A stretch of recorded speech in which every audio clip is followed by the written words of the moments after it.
yang berbahagia. Sebenarnya keterangan Pak Utomo tadi sudah cukup baik. Sudah apa ya? Saya harus menambah bagian mana lagi? Kau sama-sama namanya juga. Dia Pak Utomo, saya Pak Utamo. Yang mirip-mirip lah. Ya, tetapi baiklah, saya akan melihat dari satu sisi yang tadi mungkin juga sudah disinggung, yaitu tentang batin atau manusia yang dilihat dari sudut psikologisnya. Saudara-saudara, kemarahan dan stres, mungkin ini adalah dua kata yang sangat berdekatan. Bahkan kalau saya mau menyampaikan adalah, kemarahan ini adalah salah satu ekspresi stres. Jadi bukan satu-satunya. Banyak orang mengatakan, Bante, apakah kita tidak boleh marah? Saya sering menjawab, apakah kemarahan itu satu-satunya cara menyelesaikan masalah? Karena banyak cara yang kita bisa lakukan. Tadi sudah cukup banyak hal yang disampaikan oleh Pak Utomo, tetapi saya akan melihat apa yang menyebabkan orang itu stres sampai menjadi marah. Ada tadi mungkin karena hormon, mungkin karena bentuk tubuh, ya, atau mungkin ada juga orang yang dari bentuk wajah ya ada. Wajahnya kok sangar, wah ini mesti galak, suka marah-marah. Itu wajahnya kok diem tenang, wah ini mesti sabar. Ya bisa. Ada marah yang mungkin dilihat dari bentuk tangan, mungkin aja. Orang yang macam-macam. Tangannya ngapal semua, wah ini dukung orang ini. Yang satu tangannya halus, ini tidak jarang marah-marah. Nah, sekarang kita akan melihat kenapa manusia itu mengalami stres. Sampai akhirnya dia bisa salah satu ekspresinya marah. Manusia mengalami stres sebetulnya bukan karena pihak luar. Banyak di dalam kehidupan kita sehari-hari, ketika kita stres, misalnya nyetir mobil, ini yang paling gampang. Suami istri nyetir mobil. Kemudian yang nyetir ini rokok grogi, dedat-dedut. Lampu merah kadang-kadang terus, kadang-kadang berhentinya kaget-kaget, mau belok kaget. Lalu sebelahnya mengatakan, kamu nyetir mobil kok gak enak dong? Nah kamu di sini loh, jadi saya stres. Kalau kamu nggak di sebelah saya kalau nyetir lancar kok. Padahal maksudnya ya, nggak lancar pun kan kamu nggak tahu. Tapi karena kamu di sebelah, jadi aku nggak enak loh. Berapa kali di dalam kehidupan kita kan bisa seperti itu. Kesalahan kita timpakan orang lain. Kadang-kadang di dalam kehidupan sehari-hari kita mau tidur. Udah mau enak-enak tidur, udah ngantuk-ngantuk, kaget bangun. Loh, kenapa bangun? Ya kamu masuk, belum biarkan. Orang lain yang disalahkan lagi. Itu yang kadang-kadang menimbulkan stres. Kenapa? Karena kita mengharapkan lingkungan kita melakukan perilaku tertentu. Kamu kalau duduk di sebelah saya, waktu saya nyetir, diam. Jangan ribut. Kalau kamu masuk rumah, masuk kamar, kalau saya baru tidur, pelan-pelan. Tetapi kita kadang-kadang sulit menerima kenyataan itu, bahwa orang yang di sebelah kita ribut waktu nyetir. Orang yang masuk kamar ribut waktu kita istirahat. Sehingga timbullah stres. Jadi stres ini sebetulnya keinginan yang tidak tercapai. Itu mungkin tadi sebagian sudah sedikit disinggung oleh Pak Utomo. Bagaimana nanti kemudian kita harus mengubah mentalitas kita tadi, sikap kita untuk menghadapi lingkungan itu. Ini sebetulnya yang tadi sudah dibahas, saya akan mencoba masuk ke dalam itu untuk pemahaman kita yang lebih baik. Jadi pada waktu kita stres itu sebetulnya karena mengharapkan orang lain, lingkungan kita sesuai dengan keinginan. Ketika tadi ada orang menghidupkan air, keluar angin, ya keluar kata-kata kaki empat. Kenapa? Karena harapan tidak sesuai dengan kenyataan. Yang keluar kaki empatnya. Tapi walaupun penduduk di daerah, sebetulnya itu harapannya tidak sesuai juga. Cuman ekspresinya yang berbeda. Oleh karena itu nanti kembali ke pertanyaan awal tadi, kalau kita stres, apakah harus marah? Tidak, tentu kita harus marah. Karena banyak cara kita untuk menghadapi stres. Jadi prinsip pertama sekarang, kenapa manusia stres? Karena dia tidak bisa menerima kenyataan. Apa yang dia hadapi. Ketika sebagai pria, sulit menerima kenyataan dirinya pria, jadilah dia berpakaian wanita. Ada itu orang-orang yang seperti itu. Kadang-kadang di lingkungan kita ya masih ada pria yang suka berdandan seperti wanita, beraction seperti wanita, walaupun belum berani operasi seperti Dorce tadi. Tapi tetap ada di lingkungan kita. Sebaliknya, wanita yang pengen jadi pria, ya, wah latihan, fitness yang hebat-hebat, potong rambut pendek, kemudian pokoknya tidak maulah dipanggil Mbak, tidak mau. Panggil saya Mas. Karena dia tidak mau menerima kenyataan. Ini yang kadang-kadang membuat dia stres. Dia bisa marah mungkin, tapi juga dia bisa menjadi sulit untuk hidup di dalam masyarakat tertentu. Saudara-saudara, sekarang bagaimana caranya kita harus menghadapi hal ini? Di dalam mengatasi stres, untuk mengelola stres supaya kita tidak perlu marah, atau kadang boleh marah sedikit. Kenapa demikian? Karena pernah di dalam Dhamma disampaikan, ada seekor ular yang belajar sabar. Dia sabar. Diinjak orang, ya sabar, diam. Kemudian, untuk mainan anak kecil, ya dia diam.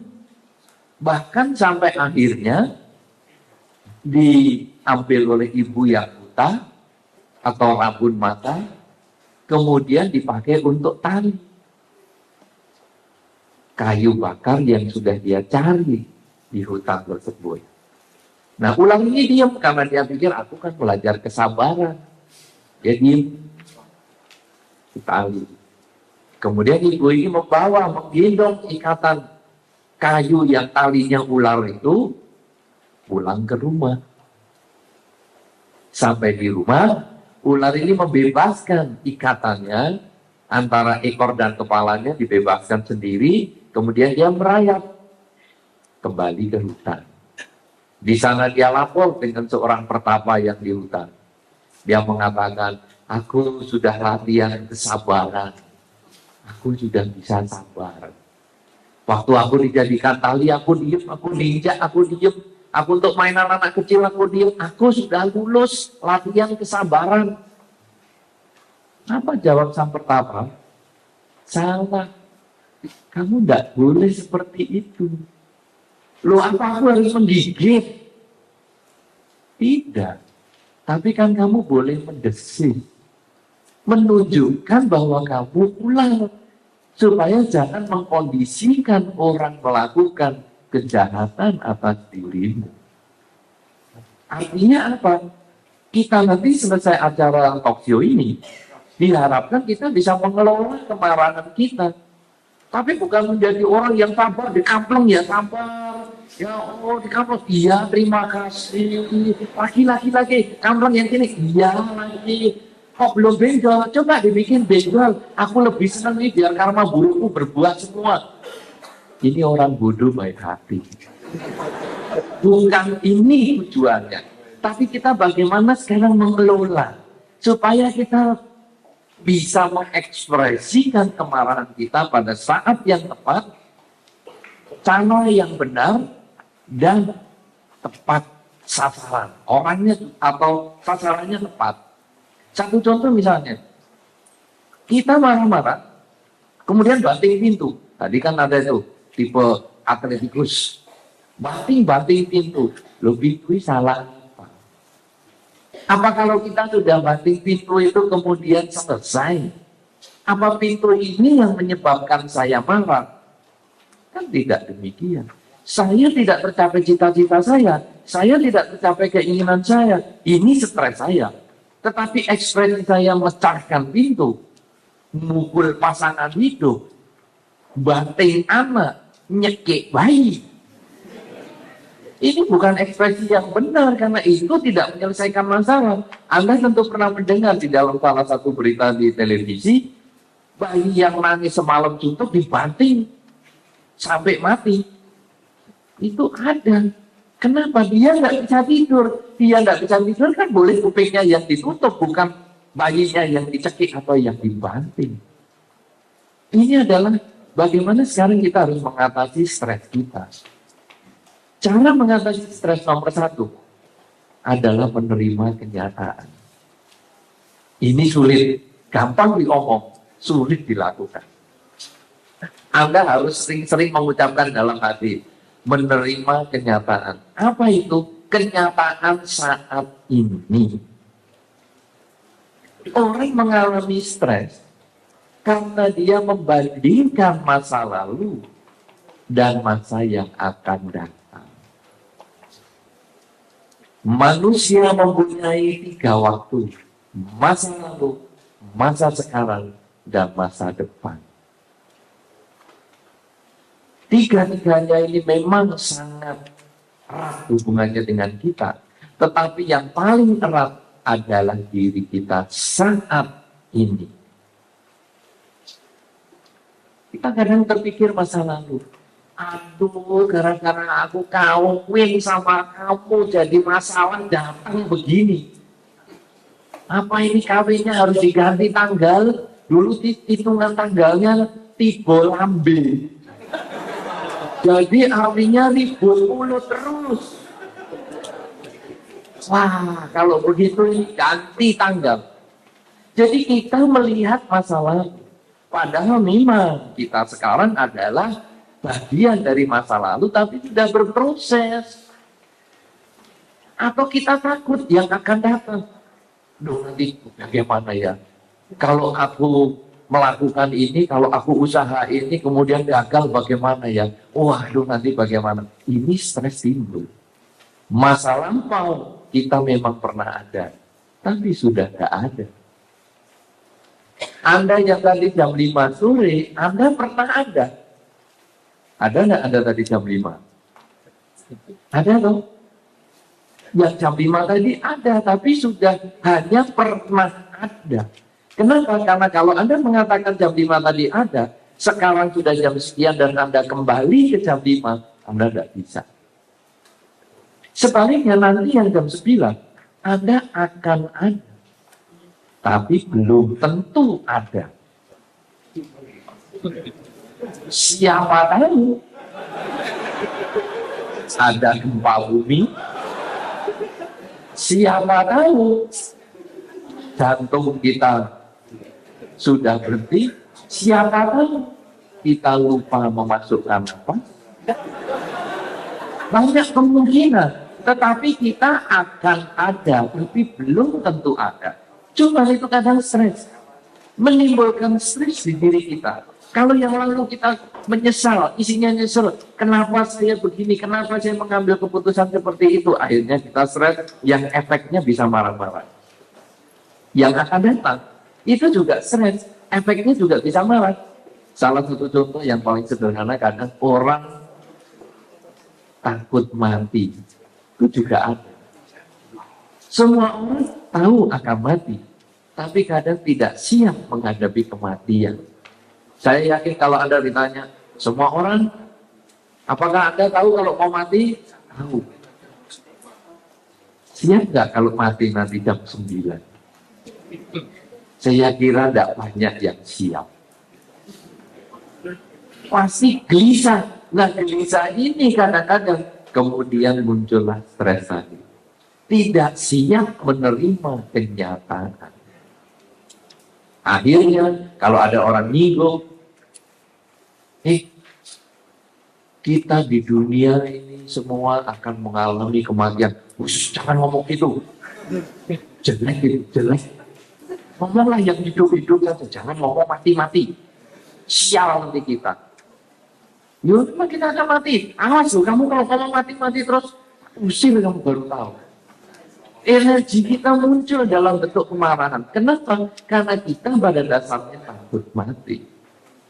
Ini di dalam kehidupan nyata sekali. Jadi kita takut pada yang akan datang. Nyesel pada yang lampau. Itulah yang menyebabkan stres. Kalau demikian saudara, sekarang kita tahu penyebab stres. Kita harus melihat sekarang.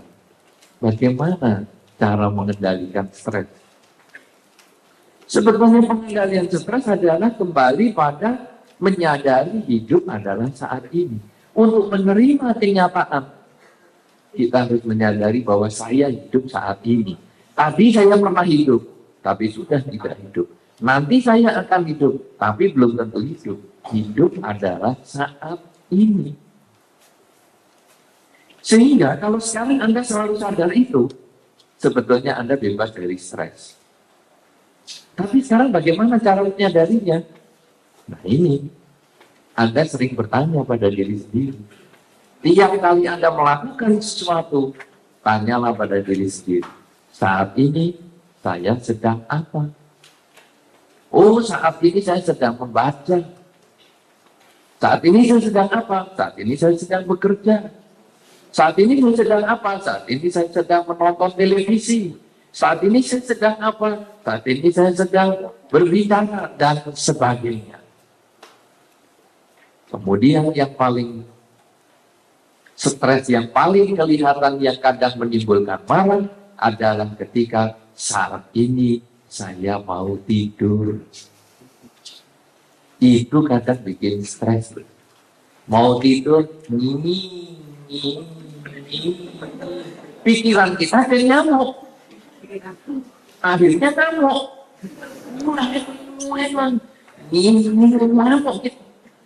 padahal kita menyadari saat ini saya mau tidur. Kalau Anda bisa konsentrasi pada saat ini mau tidur, sebetulnya nyamuk jadi teman tidur yang enak. Nyamuk penggigit Anda sudah akan kurang buat darah Anda, cuman setitik. Tapi Anda mengatakan ini nanti demam berdarah. Ini nanti saya gini, ini nanti saya kalau telan jadi kudisem. Ini buah itulah pikiran-pikiran Anda yang bikin tidak bisa tidur. Jangan marah-marah, lampu sudah gelap, akhirnya hidupkan semua. Pipinya pasangan hidup ada nyamuk, tepoknya juga kenceng-kenceng gitu. Lupa di situ pasangan hidup yang tidur, pokoknya nyamuk mati, lega, mateni lampu lagi, lega tidur. Emosi kita tak terkendali karena tidak menyadari saat ini saya sedang apa. Oleh karena itu saudara-saudara, untuk mengatasi stres, kuncinya adalah sering bertanya, saat ini saya sedang apa? Saat ini saya sedang apa? Karena ini adalah cara untuk menerima kenyataan. Loh, aku kemarin jadi memilih dia pasangan hidup. Saat ini saya sedang apa? Ya sedang ngomong dengan pasangan hidup. Ya sudah, selesaikan ini urusan omongan dengan pasangan hidup. Tidak ada lagi kekecewaan karena itu barang yang sudah lewat. Loh, nanti kalau dia begini bagaimana? Itu kan nanti yang belum tentu. Saat ini saya sedang ngomong. Konsentrasi pada ngomong. Akhirnya tidak ada masalah. Demikian pula marah. Coba kalau Anda marah. Apa yang sering Anda katakan? Sudah saya kasih tahu kan kamu? Kenapa masih dilakukan? Nah, dulu kan sudah lakukan, sudah saya kasih tahu. Kenapa sekarang kamu lakukan? Itu kan hanya permainan waktu. Lah dulu kamu kasih tahu, tapi sekarang kan aku boleh lupa. Lupa kan manusia nih, hidup kan tidak kekal. Kadang kita tidak mau terima orang lain yang lupa. Tapi kalau kita yang salah, ya maaf ya, namanya manusia kan boleh lupa. Memang dulu kan kamu pernah kasih tahu nanti kapan-kapan saya tidak melakukan lagi. Kapan-kapan ya bisa dilakukan lagi. Kenapa? Karena kita masih berpotensi lupa. Menerima kenyataan adalah, ya dulu saya sudah pernah kasih tahu. Sekarang dia lupa. Kalau begitu, sekarang yang saya tangani. Jangan lagi ngomong yang dulu-dulu lagi. Kenapa demikian? Karena nanti kalau ketemu yang tipe pendendam, kejengkelan bertahun-tahun bisa diomongkan loh. Dulu 15 tahun yang lalu kan kamu sudah saya kasih tahu bahwa makanan tidak boleh sisa. Aku sekarang disisakan. Ya 15 tahun saya kan tidak sakit perut, sekarang sakit perut sama tidak boleh disisakan. Ya, pokoknya harus habis. Nah ini kan sudah tidak masuk akal. Kenapa? Karena kita melihat masa lalu, kita anggap kekal. Padahal hidup selalu berproses. Kalau kita menyadari hidup adalah saat ini, dan kita selalu bisa bertanya pada diri sendiri, saat ini saya sedang apa? Saat ini sedang apa? Sebetulnya stres kita lenyap, dan akhirnya kita lalu berpikir, bagaimana memperbaiki kondisi ini. Misalnya tadi, sudah saya beritahu kok lupa. Kasih tahu lagi lupa. Kalau demikian, orang ini mungkin harus dipindahkan ke pekerjaan yang dia sukai, sehingga dia tidak lupa lagi. Ini cara untuk mengatasi stres. Kalau kita sudah bisa menerima kenyataan, baru kita bisa cari way out-nya. Sehingga akhirnya, oh orang ini berarti pelupa. Kalau gitu saya suruh catat. Sama dengan Anda waktu kecil. Dikasih tahu guru lupa, kemudian kan suruh nyatet tuh di buku sampai 100 kali. Saya berjanji tidak akan bolos lagi. Saya berjanji tidak akan bolos lagi 100 kali. Kenapa? Supaya tidak lupa. Jadi kita bukan memarahi yang sudah lewat, tapi menyelesaikan yang saat ini. Ini akhirnya stres kita hilang, kemarahan kita juga berkurang, dan marah sendiri. Akhirnya bukan lagi mengekspresikan emosi kita sampai habis marah kita loyo, lemes kepala, pusing sendiri. Tapi akhirnya marah itu kadang-kadang hanya seperti ular mendesis. Sama dengan anak kecil, kalau kita orang tua memarahi kan, harus kamu, harus. Nanti kalau kamu nakal, saya jebel. Padahal dalam hati nggak apa-apa, dia nakal ya nggak apa-apa. Tapi karena anak kecilnya sudah takut, itu sebetulnya mendesis saja. Kenapa demikian? Karena itulah yang membuat kita bijaksana. Kalau kita marah dari batin kita selamanya akan keluar kata-kata yang menyakitkan. Mungkin yang kaki 4, mungkin kaki 2. Kaki 2 apa ya? Ayam. Ya. Mungkin yang kaki banyak, kelabang penuh. Apa ya? Pokoknya kebun binatang boleh disebut semua. Itu sebetulnya adalah karena kita emosi. Tapi kalau kita bisa mengerti bahwa hidup adalah saat ini, kita memaklumi lingkungan kita, tidak marah, dan kita bisa memperbaiki kondisi yang sudah kita terima. Bang kempes, tidak lagi marah, banyak ditendangi. Terima ini sebagai kenyataan. Tadi memang ada anginnya. Tadi tidak kempes, saat ini kempes. Kalau begitu sekarang harus dihadapi. Bagaimana? Apa telepon teman? Apa telepon siapa, atau mencari bantuan, itu bisa, atau bongkar ban itu sendiri, pasang ban serep. Tapi kalau kita marah-marah, bannya yang sudah kempes ditendangi, ya nggak akan selesai. Ya, oleh karena itu saudara-saudara, inilah yang saya sampaikan sebagai awal pembicaraan kita pada malam hari ini, bahwa stres sebetulnya kita bisa atasi dengan menyadari hidup adalah saat ini, dengan selalu bertanya pada diri sendiri setiap saat ini saya sedang apa, saat ini saya sedang apa. Selalu sadar ketika duduk, berdiri, berjalan, dan melakukan apa saja kegiatan kita. Kemudian yang kedua, kemarahan itu sebetulnya merupakan salah satu ekspresi dari stres yang kalau kita sudah selalu bisa hidup saat ini, maka kemarahan ini sebetulnya hanya menjadi desisan ulang untuk memperbaiki lingkungan, supaya kita jangan menjadi orang bodoh yang baik hati, tetapi kita bisa menjadi orang baik yang bijaksana. Ini yang saya sampaikan, saya harapkan Anda bisa bertanya ya.